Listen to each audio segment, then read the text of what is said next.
Hello and welcome to the Palsy Podcast with me, Ciaran Fitzgerald. I'm a playwright, screenwriter, and podcaster from South Wales. And seeing as March is Cerebral Palsy Awareness Month, to mark it, I've decided to interview interesting people who have cerebral palsy from Wales and beyond every day in March. If you like this episode, please stay tuned for more throughout the month and like and share. Now enjoy this episode of the Palsy Podcast. Hello and welcome to this episode of the Palsy Podcast, episode 13 of the Palsy Podcast. If you don't know what this is and you've just happened upon it, this is my podcast. I'm Ciaran Fitzgerald, and to mark Cerebral Palsy Awareness Month, I'm interviewing cool people who have CP every day in March. And today I'm really happy to be joined by Teya Humphris. Hi, Teya, how's it going? Hi everyone. Nice to speak with you, Ciaran. It's really nice to meet you. And through doing this, meet people who I haven't met before, interview people that I know, and interview new cool people that I'm meeting for the first time, like you, Yeah, Teya. no, the episodes have been really great. I've caught a few of them. I can't wait to catch up on all of them when I get a bit more time. But it's been really cool listening to so many different people's experiences with CP. Thank you so much for listening, and we about to find out why you've been so busy. But the first question I want to ask you is what I've asked everyone so far. What was it like growing up with CP? Yeah, it's such a loaded question, I think. I was thinking about it and yeah, it was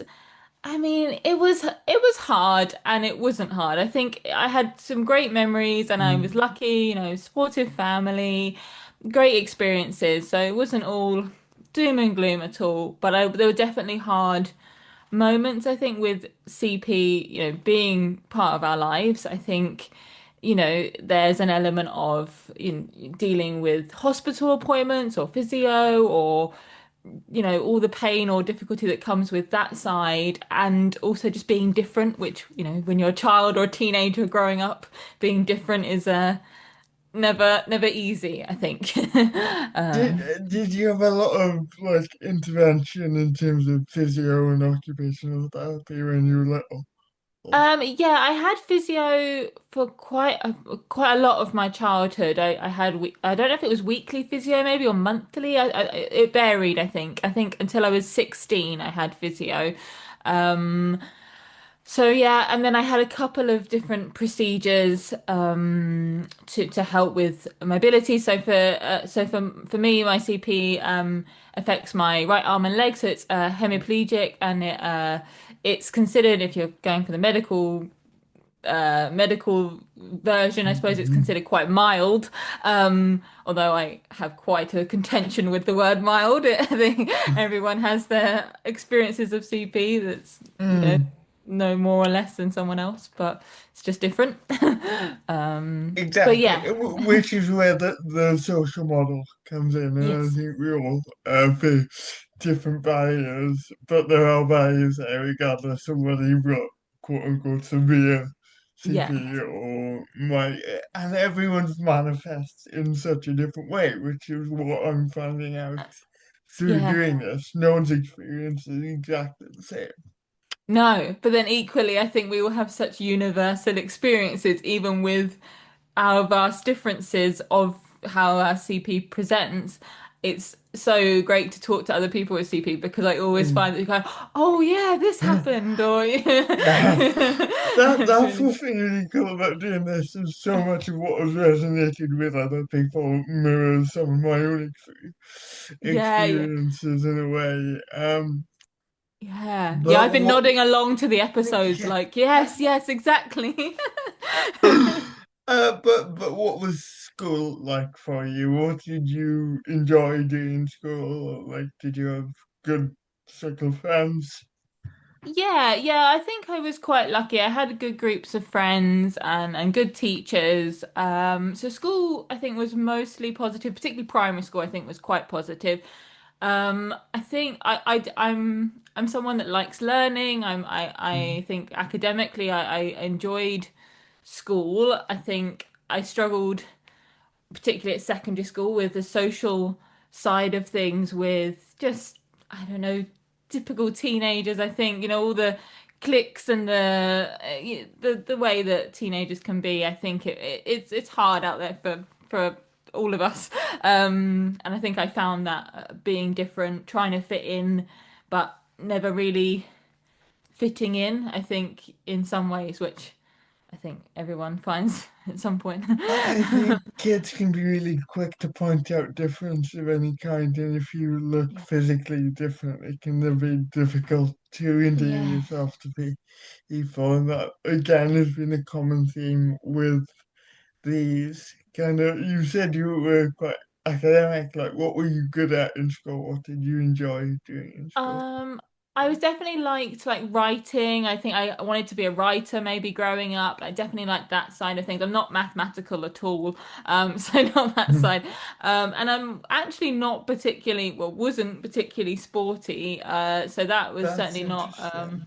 yeah, I was not I think I maybe I would have liked it in another world where it was you didn't feel more self-conscious and everyone could just do what they was right for them. But I think in the school setting with peers that you're trying to keep up with and maybe teachers trying their best, but maybe not with the right support or resource or Hmm. education, I don't know. It wasn't easy. I certainly was not ever considered a sporty person or someone interested in sport, but I'm not sure how much I was given the chance to. Do you know? It was all Were there many other physically disabled kids at your school? no. There wasn't really many people at all. Particularly primary school, definitely not. It was a very small primary school. I don't remember. Oh, I remember one other person who had CP actually. And she was a couple of years younger than me. Uh, but yeah, again, it was hard. It was that idea that people have a very limited idea of what disability looks like. So Hmm. Yeah. she was a wheelchair user, so people understood she was disabled. And I think she got support. I don't want to speak on her behalf, but had her own difficulties, I'm sure, with Hmm. school, and I'm not going to speak for her. But for me, it was then I wasn't using a wheelchair or a mobility aid, so I must be quote unquote fine. um, What um, level of support did you get in school? Or did you um, feel like you had enough support? I think I think teachers tried on an individual basis, but I don't really remember anything specifically put in place for me. I do when I went to secondary school and when I went to college and university, and when I got there, I actually had assessments for like to check speed of writing and if I Hmm. could write quick enough and things like that, which it turns out I couldn't keep up with the speed of writing. And then they gave me it was this like mini computer, not a laptop, mini like a keyboard essentially. Like it was mini with like you could see like two lines of text on it. It was very strange. Um, They couldn't afford to get you a laptop. no, I don't know what it was. It was this weird little contraption. I think it was so you didn't have access to any of the internet or anything, so you could use them Ah, in okay. exams. Hmm. So I could type in my exams and I got some extra time, which to me was like I felt almost like I shouldn't get it. Like, oh, I don't need that. I'm fine. Like I write with my left hand, which in my mind Hmm. is not affected by CP, so I don't need any provisions. But it was interesting to go through that process and see, well, no, because there's still a difficulty in processing and coordination Hmm. there, regardless of whether it's, which limb is doing the work. Do you Um, think there was some internalized ableism on your part? Why you thought that? Ah. yes, definitely. Or maybe I think that, and also just not understanding. like what my disability meant. I was told, oh, you know, you can't move in the same way with your right arm and leg, or it's not as strong, but that was to me, I was like, okay, so it's my right arm and leg, and not, you know, not the cognitive Okay. ability processing or right, you know, I was like, my left arm can write, so it's fine. What difference does it make? Which actually made a huge difference. Like it really did, having that support and thinking more about the wider issues with CP, I think. I think, like, as someone who myself who's otherwise like cognitively able, when someone says, "Oh, processing is going to be more difficult," or you feel, "No, my understanding is not affected, so why is this affected?" So Yeah. that can be for me, because I'm learning to drive at the moment. I'm Yeah. finding that really frustrating in terms of getting the processes in Yeah. place and in the right order. Would you say you found similar things with maybe other areas in your life? Yeah, absolutely. And driving was a big struggle for me as well. I think it took me a lot longer because you say the processing of being like, okay, so I need to do this, and I need to look at this, and I need to all these things happening at once. For me, my brain just finds it overwhelming, Mm, and so I drive, but yeah, I don't want to do long distances because I just get quite tired, and I just find that really takes a toll after a while. But yeah, I definitely find yeah, the cognitive the sort of neurological fatigue that you mm, get by doing a task, mm. whatever task is that's new or very intense or stressful that you're trying to do at quick speed, just drains it immediately. Absolutely. And when did you first get interested in sport and exercise? Was that something you've always loved? So sport, no. I said maybe I would have liked it in another world, Yeah. but yeah, it wasn't really my thing growing up. In fact, I became very quickly in secondary school like I don't like PE, I don't want to do it. Mm. Um, and so everyone's very surprised I'm a personal trainer. But just for fun, change everyone's expectations. But exercise I continued with, but from the perspective of being told from physios, oh, you need to keep doing these stretches, you need to keep doing these exercises. So it became quite physio based. Mm. And then just trying to keep up maybe some fitness. So maybe I'd stay on the bike in the gym or something like the sort of stationary bike and just do something like that. And it became just the minimum that I could do, I think, was what I did. Until I found like personal trainers that were more supportive and because I had some really bad experiences in the gym with personal trainers that didn't understand CP. I try and explain to them. I try and be, oh, okay, so this is how it affects me, and they'd be, oh, it's fine, you'll be fine, don't worry, or they'd be quite dismissive, or maybe they What would go too would far. I you, don't know. what kind of preconceptions did they have of you as someone with CP, do you think? I think I think they either didn't see the disability because I'm not a wheelchair user, which I think a lot of people go, oh, then it's fine. You don't need any adjustments. You're fine. It's like that's not how that works. But or the other, I think it was two distinct approaches. Was either just dismissive, like you'll be fine, don't worry, and then when I couldn't do Yeah. something, they'd be like, oh. Oh, okay. Why Oh, can't you do really? that? Yeah. Yeah.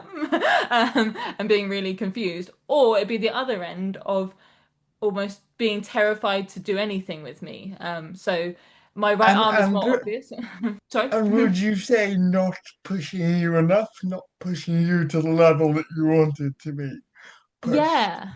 I think, yeah, being very, very reticent to do anything that was too challenging.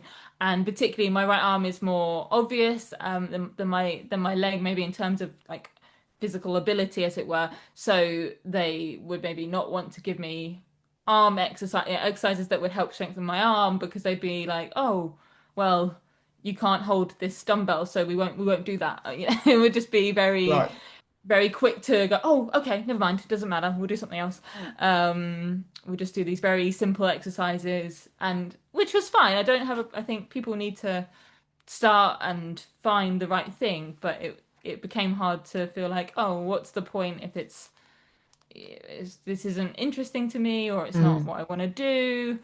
And if Um, it's not challenging, it's not going to have any physical benefit either, is yeah, it?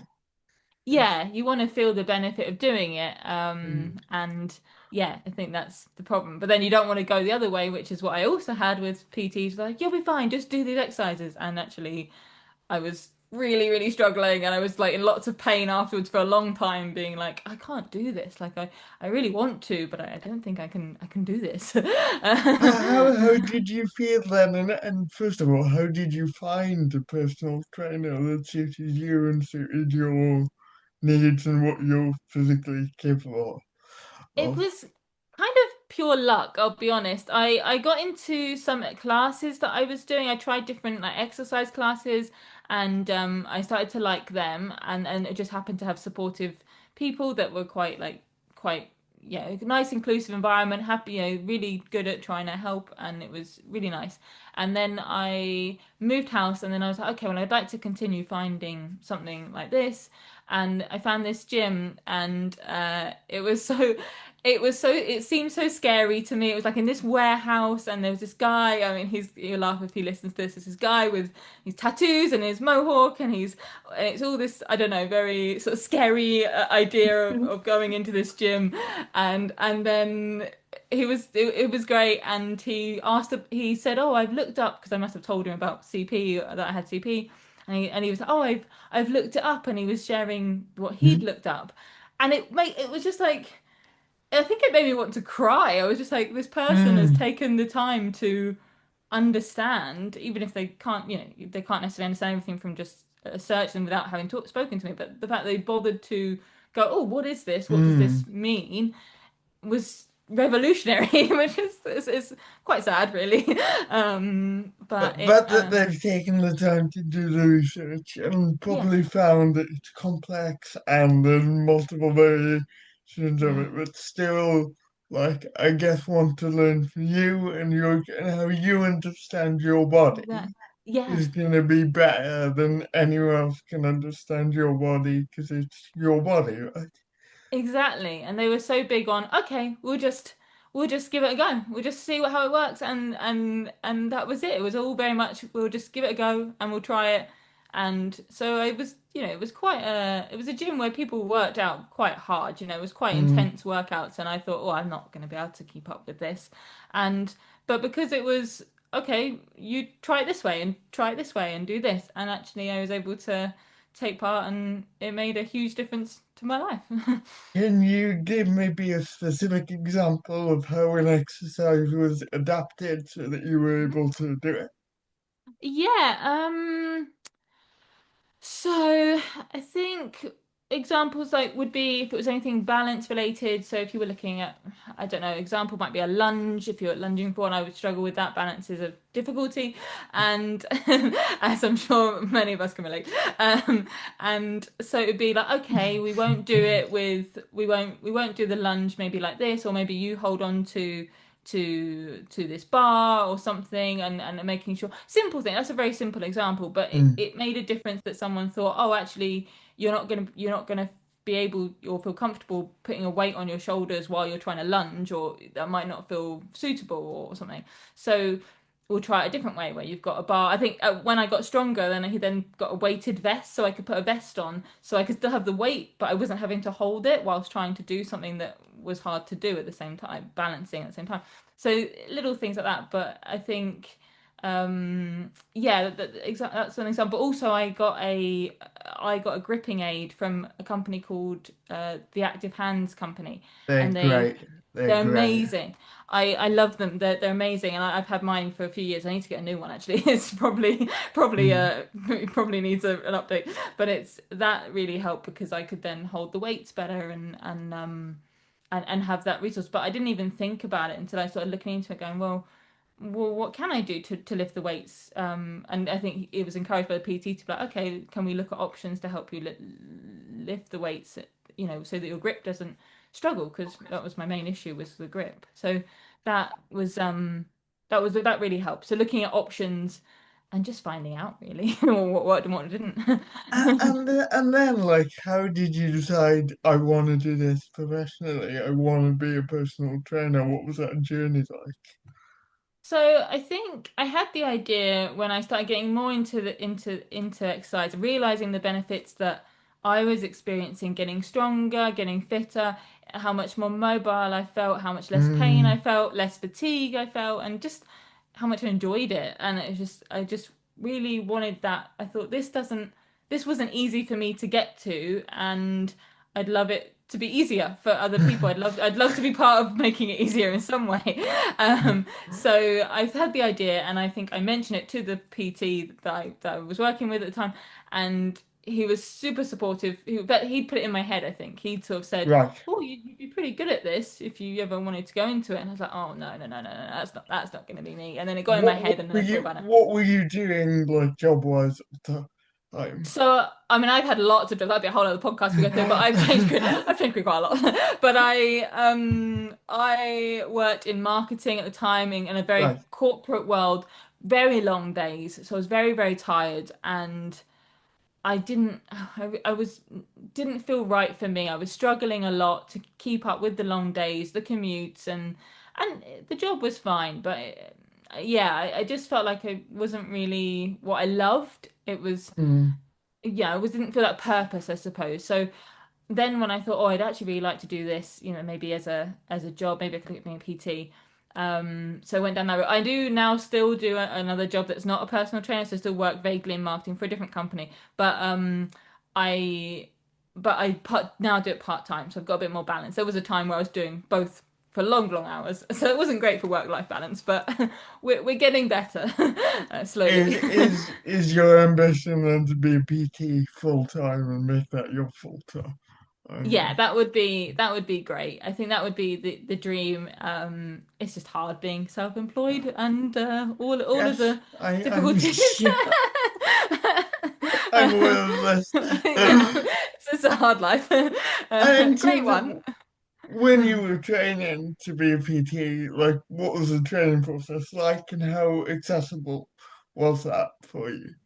So I studied to be a PT during when the pandemic started, so during the Right. lockdowns. So I'd finally decided after deliberating for a while that maybe I'd like to become a PT, maybe I'll do the qualification. Had signed up, and 2 weeks later we went into lockdown, and I thought, have I made a really big like mistake? I've just put loads of money into this course, and I don't know what is going to happen and what the world is going to look like, and yeah, it was a lot of panic, and Yeah. um, and it became all online. So end up everything was online, whereas before it would have been live weekends where you would go and do your assessments, and I Mm. was quite scared about those. And then it all was online, and I had to go and film myself in gyms, which was very difficult. Luckily, I had access to this gym with this PT who had his own studio, so I could get into Yeah. his gym and do this a bit easier. But it wasn't easy to navigate the rules that they had to make sure you did it properly. You had to record yourself the whole time. You had to have always be in shot, always be in audio, everything. Which trying to set up a workout I mean it was quite funny. But they did say I could have what would they call it, a demo person, so that when I because part of training for being a PT, you've got a pretend client that you're working with and you're going through a workout, and you have to explain to them the exercises and all of that, and typically in personal training you're showing the exercise to them, and the I couldn't necessarily show all the exercises that I would need to have been able to demonstrate in this Right. workout, or maybe I could, but it wouldn't demonstrate, quote, the perfect form that they might say I would need to have demonstrated. So it we had a demo, so my PT became my demo, and I had to explain everything that he was doing and say, right now, as you can see, he's now moving his arm like this, and he's keeping his back upright or whatever it is. Mm. Yeah. And so we worked it like that, which was really good actually, and I think it showed a skill of that I think a lot of PTs struggle with the idea of what if you can't do the exercise? Can you clearly explain it Mm. without having to demonstrate it, because so much of it's based on demonstrating it physically that it feels like you couldn't be a PT if you couldn't do it. I'm gonna take it back to my tennis coach because like my Yeah, tennis coach Tony is a wheelchair user, he's paralyzed, he's a wheelchair mm, user, and sometimes he asks me to do things like on my feet with movements of my feet in yeah, specific ways. But the way he explains it, even though he can't show it to me, he makes it clear what the instruction is. yeah, And communication for PT or coach in that role must be so important yeah, yeah. with a No, client. I think so, and I think it's very easy to slip into, if you're a PT, going, oh, it's this, and you just do the exercise. And there's a lot of people who are personal trainers or coaches or whatever who were very good at sport. You know, they've gone into it because they Mm, like sport, they like exercise. Great, that makes sense. They enjoy movement, and that's wonderful. But when you are that type of person, it can be hard then when someone doesn't understand if someone doesn't know what the exercise is or can't do the exercise or maybe yeah. not in the way that you can do the exercise. And that's where I think a lot of fitness professionals get caught out when they maybe meet a disabled client and they think, oh, hang on, they can't do that. What do we do now? Mm. Yeah, and not finding ways around it. Like, which Yeah. kind of leads on, really, you're good at this, because this leads on nicely to my next question. Um, so how do you tailor your sessions to the needs of your individual clients? They may be Mm. disabled or not, and like, how does your lived experience as someone with some palsy help you in that way, I guess? Or does it? Might not. Yeah. So I guess when it comes to how I tailor for my clients, I always say this is how I say it and how I work is I treat all my clients exactly the same in that I treat none of them the same. They are individuals and that is how they are. So there's no blanket understanding, okay, this person has CP, therefore this is their workout, this is what we're going to do. Mm, Exactly. It's not like that. I work with a mixture of people with disabilities and non-disabled people and mixture of disabilities that with my clients with disabilities and I don't assume anything. It doesn't matter who they are. I go, okay, so how does it affect you? What are your biggest barriers to exercise? What mm, are you More importantly, the thing I care about most more than anything else is what do you want to do? What do you enjoy doing? What's your goal? Like to me that's the biggest thing. I care about the difficulties, obviously, but I almost don't because I don't want to focus mm. that oh, it's all about the difficulty. It's all about no. What's the thing we want to do? What's the fun bit? What can we get Yeah. to? And what makes it worthwhile? Then it might be difficult, you know. And I think that's what I try and do is find what they want to achieve and work with that. It may not be that it might be that we can't get quite to what they're looking for. Maybe Mm, that's a difficulty, or it might take a long time. Whatever it is, but it's finding that goal, and I think that's what think that most I think that's what my experience is that when you're a disabled person with exercise, it's either you're doing physio and it's a kind of a to fix you, to improve your movement. It's mm. very clinical based. Medical model, and yeah. Exactly. Or and I know you've interviewed some Paralympians. There's no disrespect to any Paralympian; they're amazing and incredible people. But Shout out to or it's David become, Smith. but you become a Paralympian. It's always like Yes. do physio or become a Paralympian, and I just kind of want people to be able to find their own relationship with exercise and movement, and that doesn't have to be become a Paralympian. It can be if they want to be, but it's what do they like to do in their daily life, and what do they enjoy, and I think that's what most Mm. people, just a bit disabled or not, struggle with of trying to find a routine with exercise that they can keep doing. But for Um, example, if one of our able-bodied mates started running, we wouldn't say, "Oh, when are you going to be in the Olympics?" Exactly, exactly. But if you're a disabled person and you say, "Oh, I've started doing running or started doing sport," I'm like, "Oh, so you're going to be in the next Paralympics?" No, no, I just thought No. I'd go for a jog. I don't know. And that comes with pressure as well. And I think it's great when disabled people can enjoy exercise and sport, as you said, for the sake of enjoying exercise Yeah, and sport without that yeah, pressure or judgment or needing to live up to some expectation. exactly. Yeah, and Um, it, but also challenging yourself is good. Like wanting to challenge mm, yourself is great, and not being scared of movement and scared of breaking yourself because someone told you that you are fragile and you shouldn't do this mm, exercise. Well, actually, no, you're probably fine. You just move differently to someone else, and that's okay. That's not a problem. So I think my lived experience really showed me that because I spent a long time being aware of the fact that I moved differently to other people and thinking that, oh, that was bad, and therefore I was going to get an injury and I was going to, do damage, and I shouldn't take part. And that wasn't that wasn't the case at all. I've got stronger, more mobile, yeah. and had a lot more to my life because of it. And I think also that experience of knowing how hard it is though to build that relationship with exercise when you've got pain in the mix, when you've got fatigue in the mix, that makes it really hard to go, I want to be consistent, but I've got pain and I've got fatigue and I've got mobility issues that come Mm. and go. Maybe I don't know. It depends on the I was sort of going to ask you case. about this because people with TP use 3 to 4 times more energy than neurotypical people. How do Yeah. you manage that with the work that you do? Have you built strategies to manage your energy? Yeah, it's tough, I'll be honest with you. It's sort of an ongoing commitment to managing it. But the exercise has helped, and I know people find that really odd. They're like, you're doing long days. How can you possibly then think like go and do a workout? And sometimes I can't. And there is a line where Mm, sometimes I go, no, I can't go do a workout. But if staying regularly active has given me more stamina, more and made me more my body more efficient with the way it uses energy. So I notice a difference when I'm not active to when I'm active, that I mm, feel better, less pain, less fatigue, I can go and do things.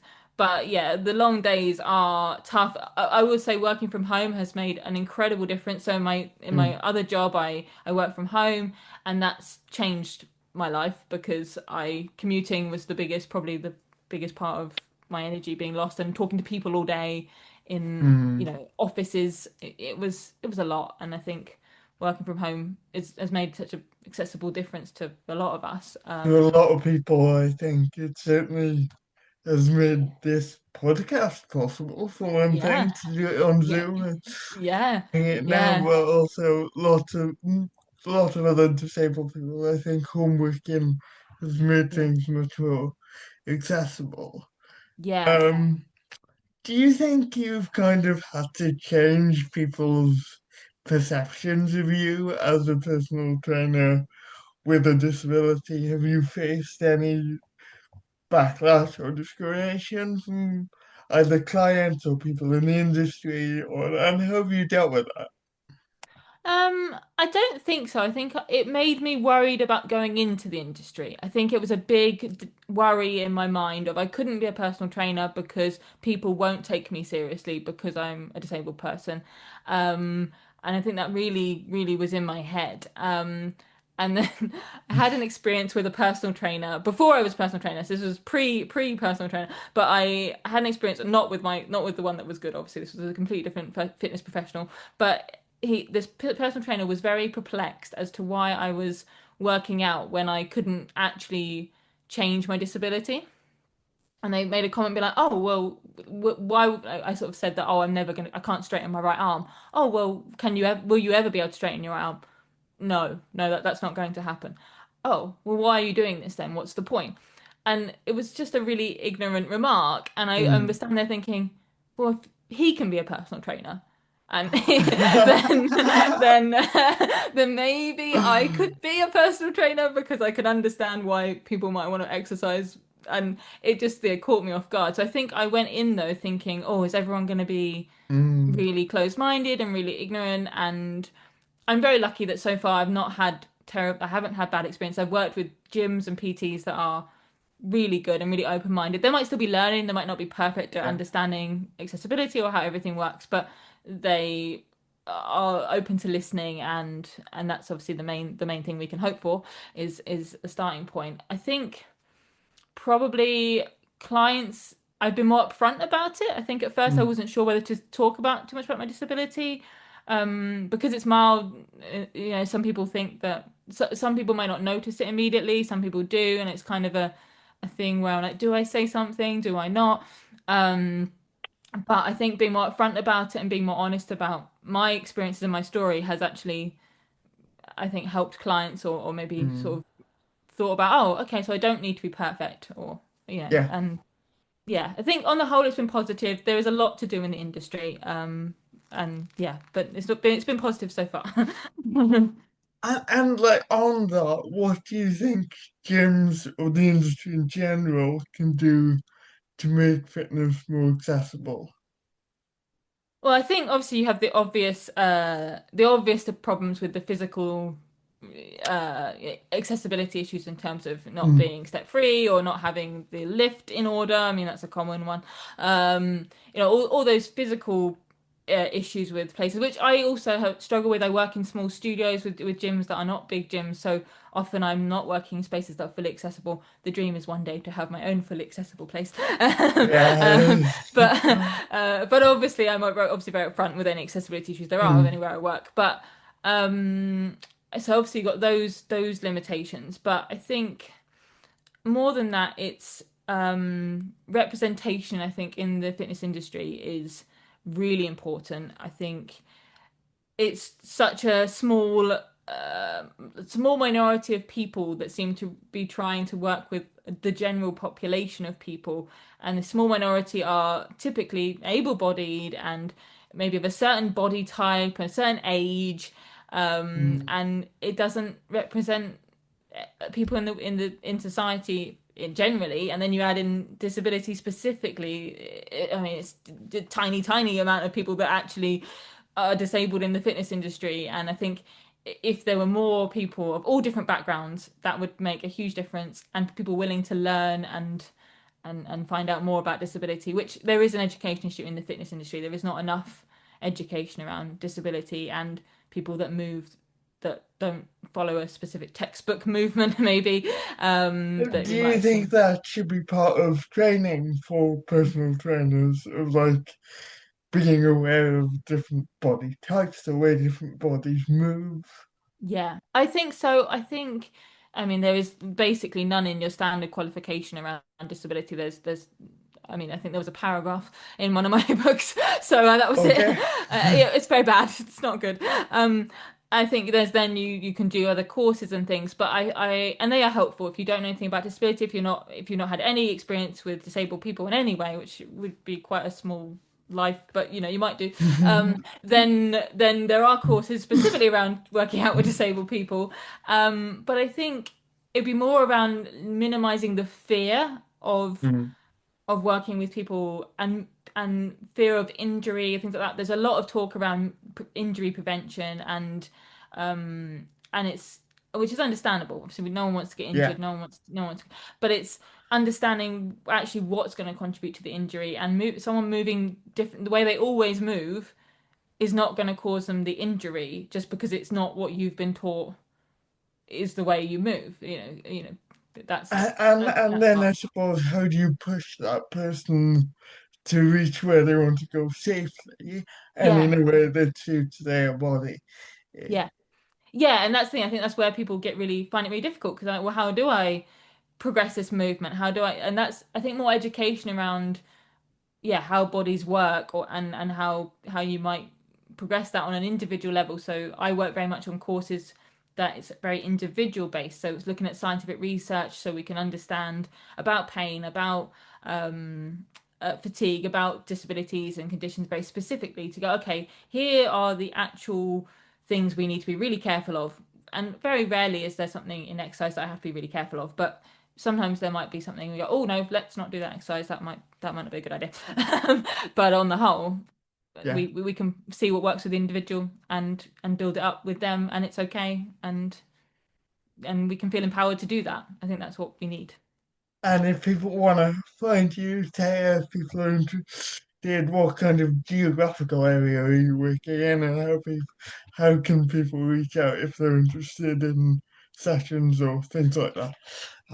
So I'm based in Godalming, which is in Surrey, which is in England. Oh, So and I'm sorry. So I'm based there. So in-person stuff would be in that area, but I also do online sessions. So I do work online. So I do put work with people from all different all around the world actually. I have got people in different countries. So yeah, there are options because I want to make it as accessible as possible. Work with as many cool people as I can. brilliant. Mm. Sorry about the anti-English sentiment. It's a Welsh thing. It's fine. I understand. We have a bad rep. There's a good reason. The last thing I want to ask you is what's one thing that you wish people knew about cerebral palsy? I think that if you're a person with cerebral palsy, no, I'll start the other around. If you're a person that doesn't have cerebral palsy, I'd say that cerebral palsy can affect people in lots of different ways and in ways you can't see a lot of the time. People focus on the the ways that you can see. Maybe that's the way someone moves or something. But there are lots of ways that we can be challenged and find things difficult in life that you can't see. And actually asking your friends or family members or colleagues with CP what they find difficult, what they struggle with, what they want support with. That would be number one thing. Yeah. And then if you're a person with CP, I'd say just that remember that you're not broken and that you might move differently, you might find it difficult, tiredness, pain, all the fun things, but you're not broken and it's just finding what works for you.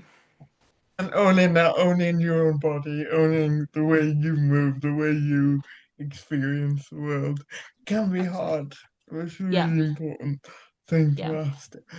Taya, this has been wonderful. Thank you so much for your time. Oh, thank you so much, Kieran. It's been wonderful chatting to you.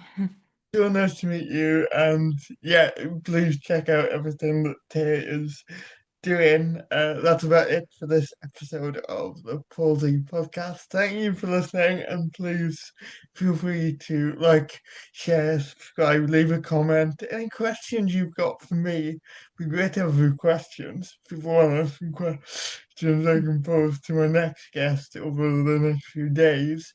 Tomorrow I'm going to be interviewing Athena Stevens, who is an actor and a playwright, written a memoir that was published last year. So yeah, please stay tuned on YouTube, Spotify, and Apple Podcasts for that. But for now, it's goodbye from me and goodbye from Taya. Goodbye. Bye. Bye. Thank you for listening to this episode of the Palsy Podcast with me, Ciaran Fitzgerald. I want to thank my guests for joining me, and I hope that you'll stay tuned for the next episode and more throughout March. Thank you.